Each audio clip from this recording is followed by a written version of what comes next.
Hello.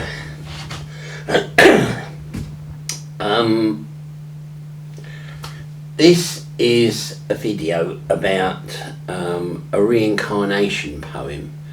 So yes, I believe in reincarnation. Now, for the sake of my own ego, I've got to make an explanation. Because in Britain, reincarnation is considered quite avant-garde, and unfortunately it's attached itself to spiritualism, a religion, when I don't really think reincarnation is a religious an aspect of religion. It's just a fact, like being born, dying and coming back again. It's the way it works.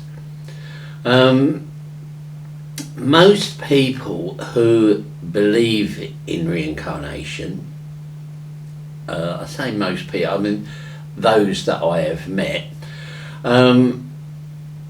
have no experience of reincarnation themselves. They believe in it because they have faith. Excuse my eyes watering. They do that in the winter.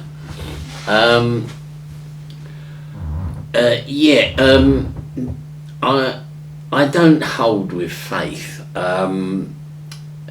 Faith without proof is at best a theory, and at worst plain mythology, a fairy tale.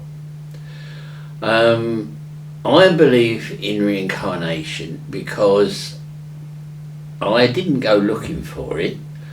I didn't need it. I didn't want it, and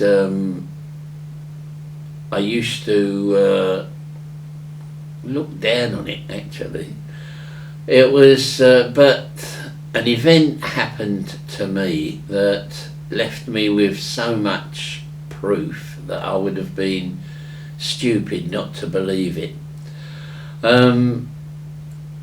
This isn't the place to go into the reasons why I believe, the proofs. They're proofs to me, but for you they would just be anecdotal evidence and of very little value. If anyone wants me to make a video about what made me believe in reincarnation, then I will, but at the moment this isn't the place for it. Having attached itself to spiritualism, it means that it's also tied in with horoscopes, astrology, and spirit guides and all the other paraphernalia of spiritualism. The spirit guides, in my experience, they tend to be all Native American Indians, straight out of a Curtis photograph, which I find it so unbelievable. I mean, even Curtis, his Indians weren't authentic Indians. If he thought they needed a few beads, he would put them on, and feathers, and he dressed them up the way he thought a red Indian ought to look. And so I don't hold with any of that stuff. But I believe in reincarnation. This poem is a fantasy. It's not true. I don't think any elements of it have actually happened to me. When you believe in reincarnation, there's this awful human tendency to want to find out what your previous life was like. And So people go in search of it, and they spend years and years and years searching for this previous life when they're supposed to be living this one. Also, they discover other lives. I mean, I know this tendency because it happened to me. And you want to know all the exciting lives that you must have lived, and it's not the point.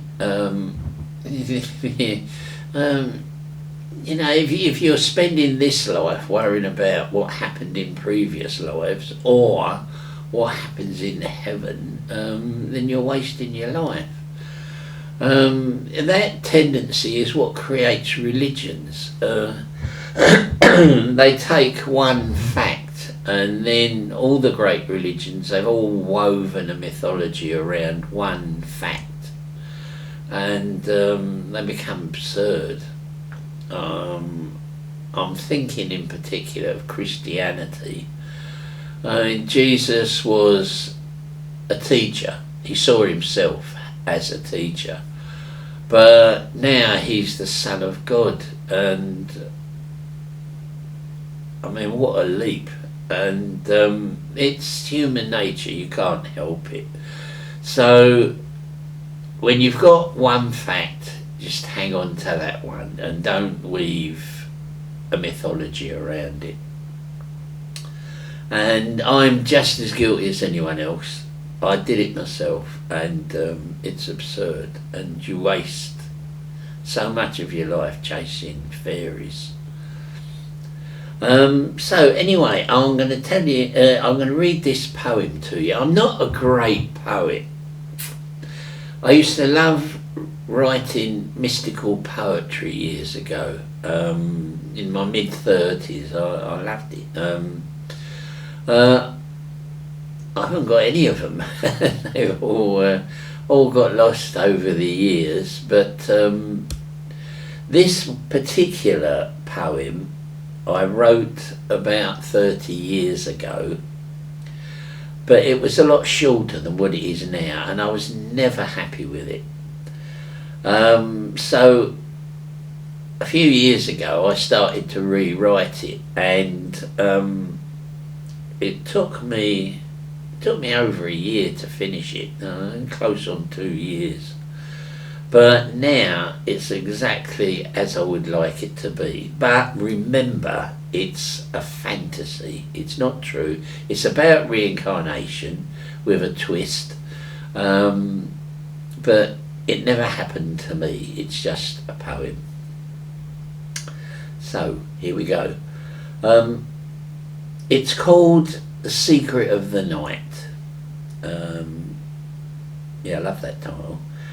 Last night I had the strangest dream of a time that belonged to me, and of a city lost one awful night in a land beyond the sea. In the dead of night he came to me, an old man, grey and worn. He said he'd known me long ago, long before this day was born. In a wide-brimmed hat and long black cloak, and shoes with black buckled bows. I swear he belonged to another age, a Puritan, I suppose. In fear of what I did not know, I begged go for both our sakes. Go somewhere else, my sad old ghost, before this body wakes.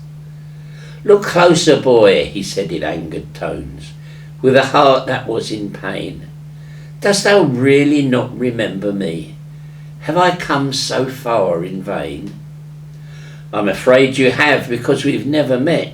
You've made a mistake, it seems. Now be on your way, find someone else, and leave me to my dreams.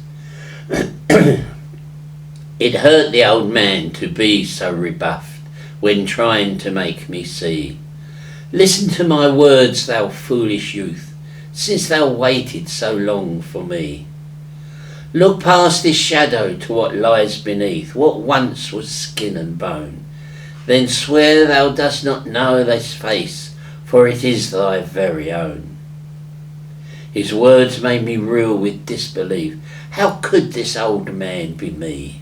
If the dead be not wise, then ghosts can be mad. It's absurd, but he must be. Child, in truth I am thee, and thou art me. Thou hast passed this way before. Thou wilt die ere long, as we all must do, and yet will live once more. Now come with me, the old man urged. The dawn is overdue.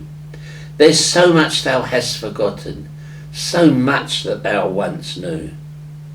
Should I dare to trust this strange old ghost? And what would the consequence be? Was it true?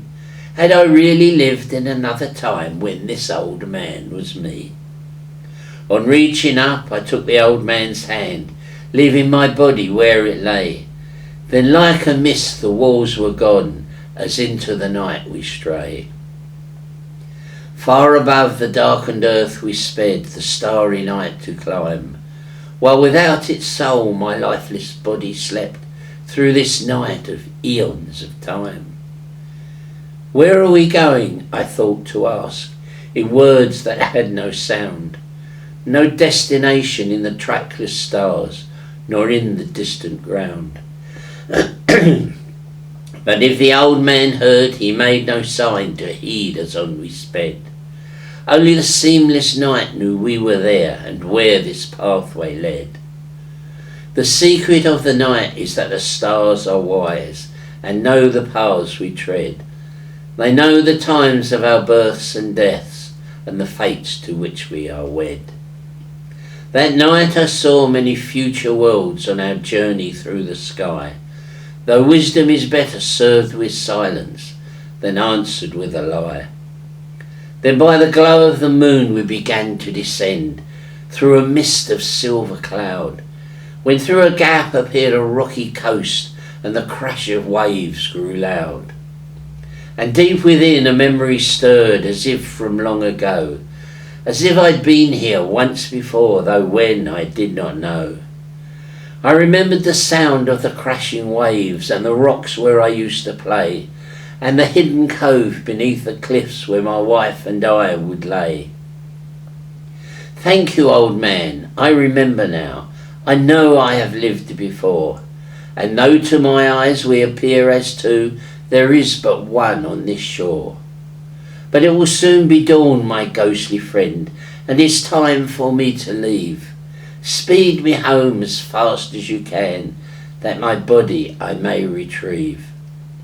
It pleased the old man that I remembered so much, but then his countenance grew stern.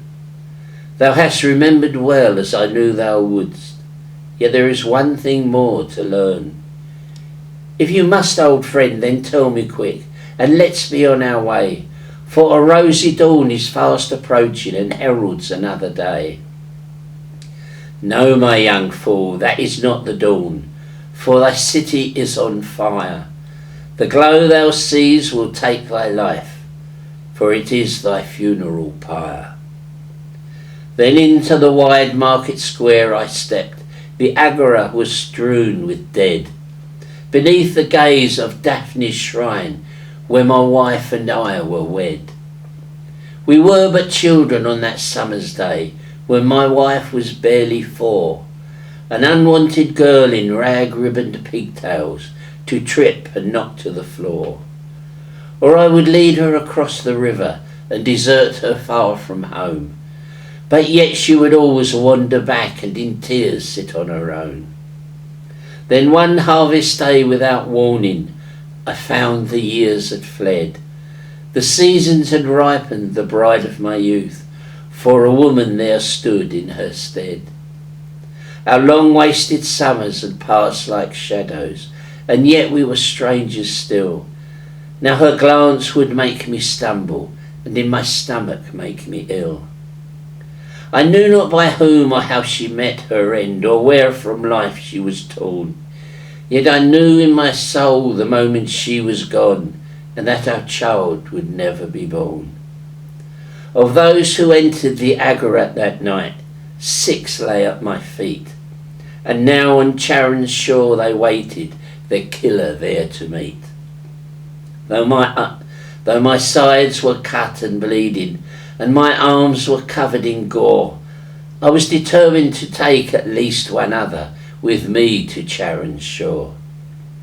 Then in the light of the flames I saw him enter the square, a veteran with his back to the wall. Over his shoulder he carried a sack of gold, his payment for my city's fall. He looked older than me by 15 years and measured each step he took. But I was young and chance favoured speed, so I carefully baited my hook. I moved towards him, preparing to lunge, as he would expect of a foolish youth. Then crouching low, the sack slipped from his hand as he awaited the moment of truth. I raised my sword, he thrust at me, but I sliced across his arm. Then swinging round, I plunged it into his side, and suddenly he was calm. Drawing him to me with my arm round his shoulder, I buried my sword to its hilt, and in this embrace his life slowly ebbed as a leaf he began to wilt. For a sack of beaten temple gold, his greed had cost him his life, though his death was little to ask of the gods as payment for my wife. But my prey was not yet done with this world, and in my stomach buried his blade, and the agony I felt was like none I can describe, as the meeting with fate was made. The chill of death crept through my limbs as my enemy lowered my head, and in my fear of death I called for my wife, though I knew that she was dead. I made no sense of the words he said, though my enemy spoke to me, and held my hand as he laid me down so together we might be. Then looking up I saw his face and knew this world had lied, for he who lent his hand to me was standing by my side. Well, there you go. That's it. I'm really pleased with it. I love it. The bit about my wife, it always leaves me in tears when I read that. If I don't know if this is true or not, but the idea is behind this that in heaven you can choose when you want to be born. So you look for the best life that suits you. And if, for example, I was born in 1949, so my next time round I might decide that, the mid-20th century was a good time, so I'll go for it again and find a life similar to the one I've just lived. Which means you're living twice in the same generation. And if you're doing that, there's always the chance that you could meet yourself. And so, of course, this young man in the agora,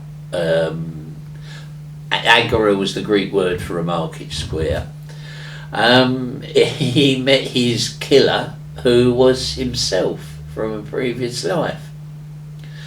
And so, yeah, it's a fantasy, but wow, I wonder if it could happen. I hope you enjoyed it. I enjoyed writing it, I really did. I've got a site on YouTube. It's Brian Stevenson, my name, dash a miscellany. I think if you tap in miscellany, you'll probably get it. Because there's another video on there, but that's about a discovery that I made. If you want to write to me, this is my email down here. Mennefer, by the way, is the ancient name for the city of Memphis in ancient Egypt. One day I will do a video on that, because I discovered an ancient dance, and but it all depends whether anyone's interested. If no one is, then pass away with me.